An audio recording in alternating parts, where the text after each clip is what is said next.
Lula do PT lidera com 45%. Bolsonaro vem em seguida com 32%. Ciro Gomes do PDT tem 9%. E atenção, Simone Tebet do MDB aparece agora com 5%. Soraya Tronic do União Brasil tem 1%. Brancos e nulos somam 4%. Os indecisos são 2%. O Datafolha também simulou cenários de segundo turno para a eleição presidencial. Entre Lula e Bolsonaro, o ex-presidente aparece com 53% contra 38% do presidente Bolsonaro. Olha que dado legal aqui, Lara. A rejeição do Bolsonaro como um todo nessa pesquisa, ela ficou em 52%. Era de 51% na pesquisa anterior. A do Lula, que antes era de 37%, oscilou para 39 agora. Então, o Bolsonaro 52, Lula 39 de rejeição, o Ciro tem 24. Quando você vai entre as mulheres, o Bolsonaro, que na média tem 52%, entre as mulheres a rejeição dele chega a 55%. Então, assim, é onde ele está realmente mal, né? E tem um dado interessante aqui, que os candidatos que participaram do debate viram um salto nas taxas de conhecimento deles, natural, né? Enfim. Estamos de olho nas pesquisas e a gente tem aqui, que foi lançado no UOL, um serviço que eu acho muito interessante, que ele pega e junta todas as pesquisas, né? E ele traz uma tendência de voto, que é o agregador UOL. Vamos abrir para saber como é que está o agregador UOL nesse momento.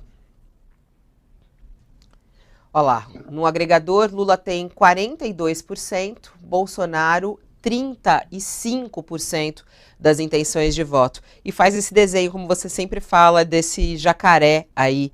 E essa linha de Ciro, que a gente vendo ao longo do tempo, aí parece estar quase uma linha reta, né? Com algumas altas e baixas ali, mas uma linha bem estável, né? Para o São Paulo, Datafolha dá o seguinte cenário para o primeiro turno na pesquisa estimulada.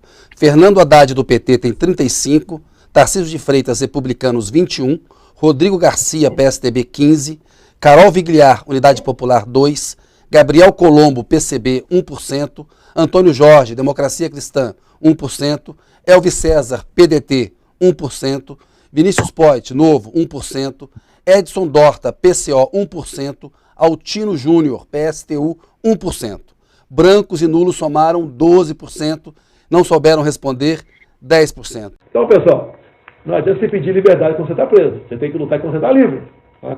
Então, no próximo dia 7, um convite, às 9 da manhã aqui em Brasília, um grande desfile aqui. E depois, às 15 horas, lá em Copacabana, Rio de Janeiro. Esse é um evento para marcar a posição, realmente.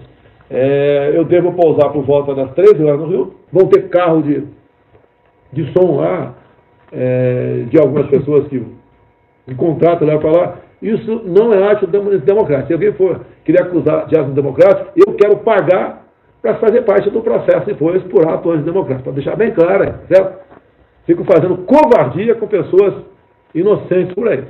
O ministro Alexandre de Moraes acaba de divulgar a decisão que autorizou a operação contra empresários bolsonaristas.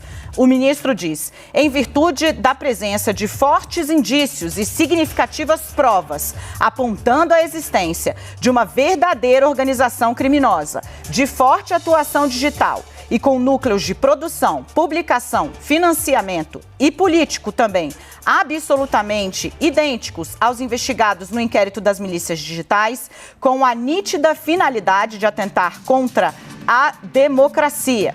Portanto, em face das circunstâncias apontadas, imprescindível a realização de diligências, inclusive com o afastamento excepcional de garantias que não podem ser utilizadas como escudo para a prática de atividades ilícitas. O que está acontecendo e como que a gente protege a nossa democracia, Mairovitch?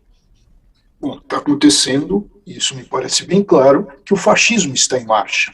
A intolerância fascista está em marcha.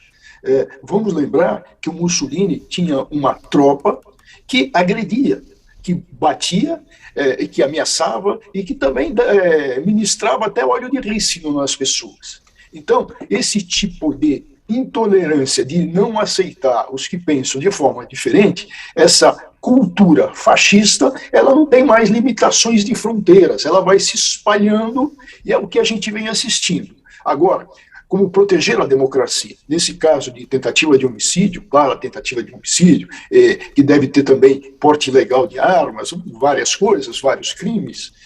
O que a gente precisa ter? Precisa ter uma justiça rápida, porque a justiça, ao declarar o direito, ela declara em nome do povo. Então, essa resposta tem que ser rápida. Agora, tantos outros fatores, tantas outras medidas precisam ser tomadas. Eu falei armas. A lembrar, é um dado das Nações Unidas, que existem blocos exportadores de armas, armas de fogo, e exportadores de munições.